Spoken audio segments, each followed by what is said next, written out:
Shalom Bapak Ibu Saudara yang terkasih dalam Tuhan Yesus Kristus. Sangat bersyukur sekali hari ini kita bisa kembali bertemu di dalam ibadah doa pagi. Kita bersyukur melalui media online yang ada, kita masih bisa diberikan kesempatan untuk bersama-sama merenungkan kebenaran firman Tuhan.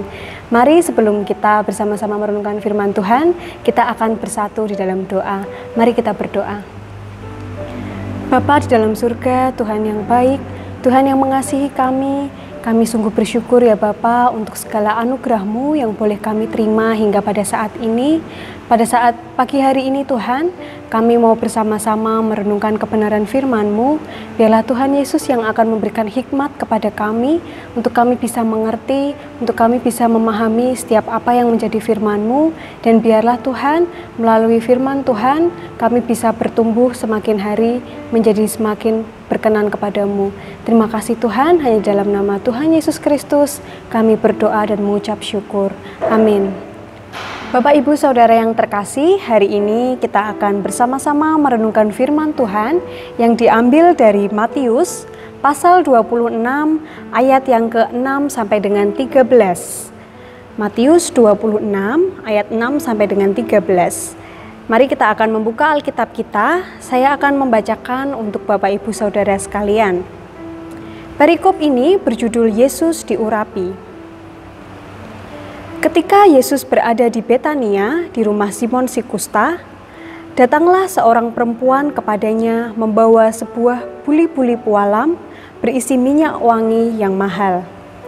Minyak itu dicurahkannya ke atas kepala Yesus yang sedang duduk makan. Melihat itu, murid-murid menjadi gusar dan berkata, "Untuk apa pemborosan ini? Sebab minyak itu dapat dijual dengan mahal dan uangnya dapat diberikan kepada orang-orang miskin." Tetapi Yesus mengetahui pikiran mereka lalu berkata, "Mengapa kamu menyusahkan perempuan ini? Sebab ia telah melakukan suatu perbuatan yang baik padaku.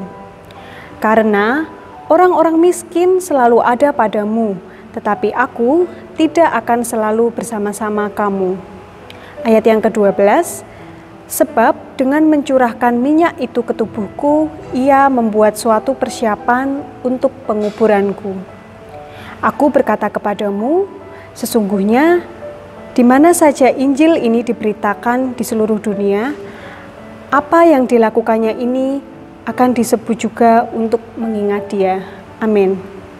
Nah, Bapak Ibu Saudara yang terkasih, di dalam Matius 26 ayat yang ke-6 sampai dengan 13 yang sudah kita baca tadi, ini menceritakan tentang suatu kisah.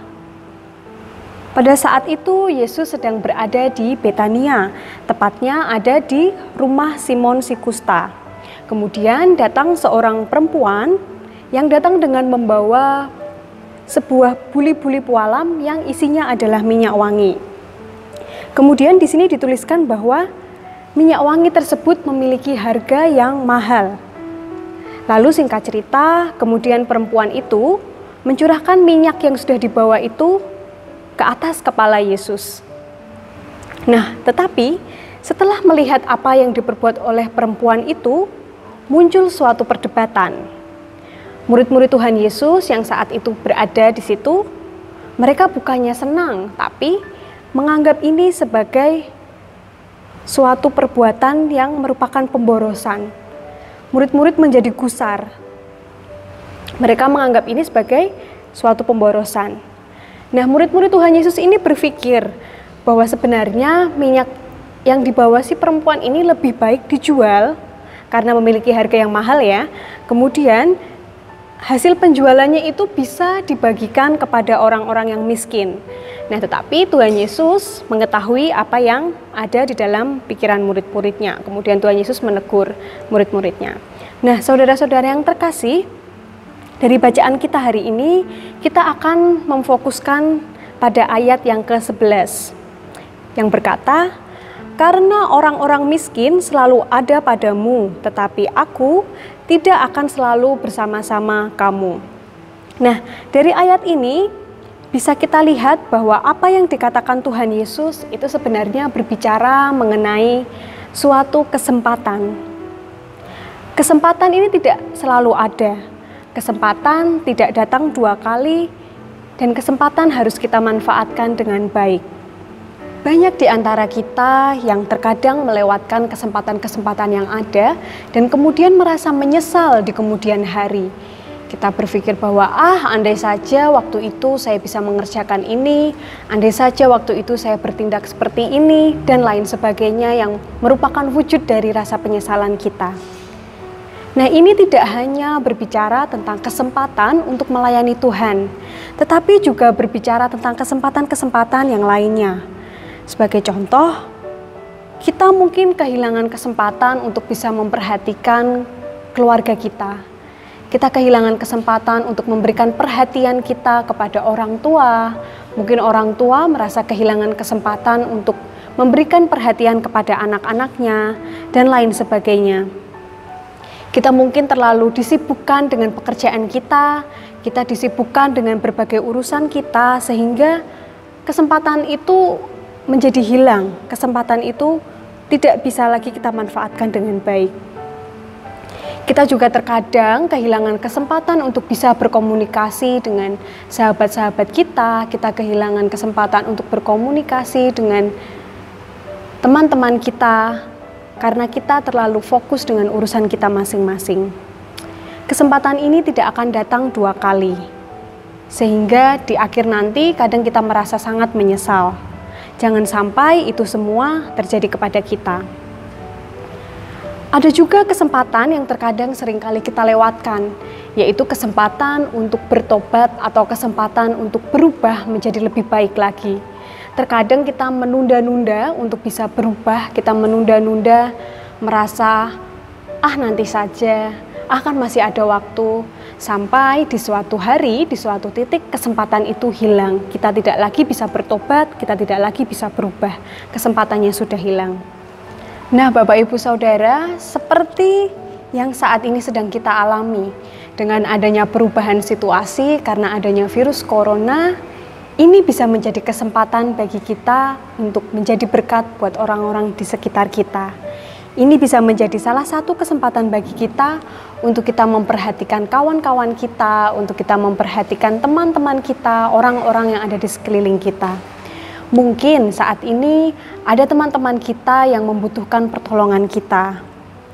Mungkin ada di antara kawan-kawan kita yang saat ini perlu untuk kita bantu. Nah, inilah saatnya untuk kita bisa menjadi berkat buat mereka. Inilah kesempatan yang harus kita manfaatkan dengan baik. Kita bisa melakukan bagian kita, melakukan apa yang bisa kita kerjakan. Kita bisa membantu kawan-kawan kita dengan apa yang kita miliki. Bantuan yang kita berikan mungkin tidak selalu diukur secara materi ya, tapi kita bisa melakukan dari hal-hal yang kecil. Bahkan mungkin kalau kita tidak ada yang bisa diberikan, kita bisa membantu mereka dengan memberikan doa buat mereka di dalam doa-doa pribadi kita. Dan kita mengimani kalau Tuhan yang akan menolong, Tuhan yang akan menjawab. Oleh karena itu, selama kita masih punya kesempatan untuk bisa berbuat baik, kita masih ada kesempatan untuk menjadi berkat, marilah kita kerjakan itu.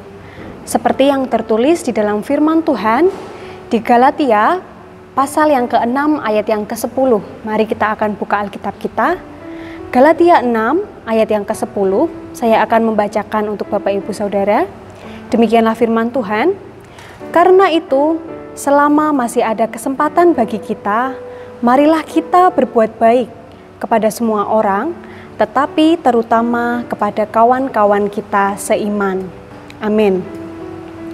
Nah, Bapak Ibu Saudara, seperti ayat yang kita baca di awal tadi mengenai perikop Yesus diurapi, kita bisa kembali lagi melihat apa yang dikatakan Tuhan Yesus di ayat yang ke-11, bahwa orang miskin selalu ada padamu, tetapi aku tidak selamanya ada dengan kamu. Jadi mari kita manfaatkan setiap kesempatan yang ada, kita manfaatkan setiap momen yang ada dengan baik, sehingga itu tidak akan menjadi penyesalan bagi kita di kemudian hari.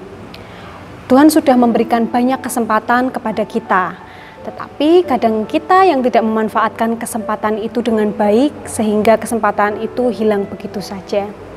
Marilah kita tetap berpegang kepada kebenaran firman Tuhan, kita melakukan yang terbaik selama kesempatan itu masih ada. Kita akan memberikan yang terbaik untuk keluarga kita akan memberikan yang terbaik untuk saudara-saudara kita, untuk kawan-kawan kita, terutama kita memberikan yang terbaik kepada Tuhan.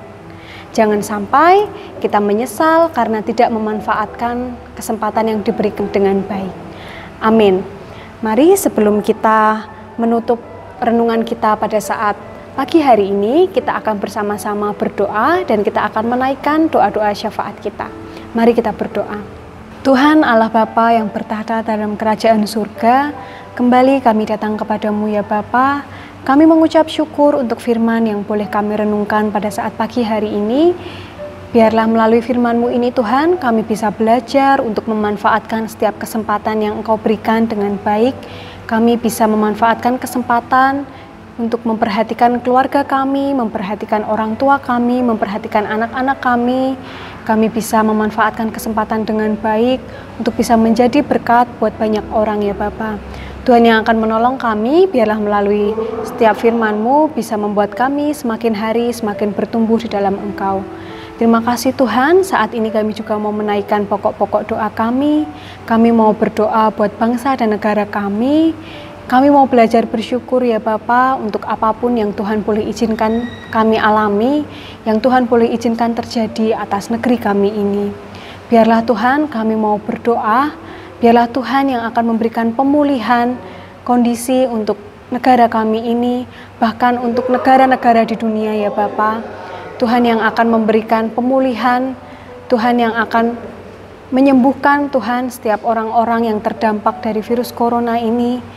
Tuhan juga yang akan memulihkan kondisi ekonomi di dunia ini ya Bapa, supaya semuanya bisa berubah menjadi lebih baik lagi. Terima kasih Tuhan, kami juga berdoa buat gereja kami. Biarlah meskipun kami saat ini tidak bisa bertemu secara langsung Tuhan, tapi biarlah melalui setiap media yang ada, kami tetap bisa beribadah secara online, sehingga iman kami semakin hari juga bisa semakin bertumbuh ya Bapa. Terima kasih Tuhan. Hanya di dalam nama-Mu kami menyerahkan seluruh doa-doa dan ucapan syukur kami. Haleluya. Amin.